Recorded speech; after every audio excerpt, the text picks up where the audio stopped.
Le théâtre m'a manqué parce que je crois que ça faisait 25 ans que j'étais pas monté sur scène. Puis moi, je viens du théâtre. J'ai commencé à 18 ans par le théâtre amateur, puis ensuite j'ai découvert que c'était une passion, les planches, la scène en direct avec ce retour immédiat du public. Ensuite, j'ai été vers le cinéma mais uniquement parce que je voulais être célèbre quand j'étais gosse.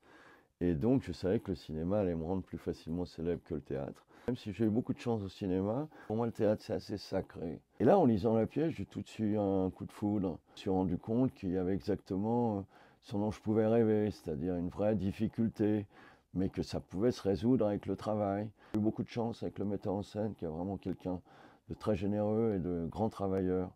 Donc voilà ce qui m'a motivé. La seule hic, je dirais, parce qu'il y en a un, c'est que là, être tout seul en scène, c'était un challenge supplémentaire. D'un seul coup, tout reposait sur moi. Et en même temps, j'ai compris assez vite que pour pas être en plein trac, il suffisait que je dépasse cet égocentrisme primaire en me disant que je suis le porte-parole d'un texte, d'un metteur en scène, d'une direction d'acteur, d'un décor, d'une lumière. Et finalement, je suis le porte-parole d'un collectif. Et ben, je retrouve là-dedans mes partenaires. Bon, ils ne sont pas avec moi en scène, mais c'est avec eux que je travaille. Et tout ça forme un tout. Finalement, tu te dis, ces gens sont très talentueux.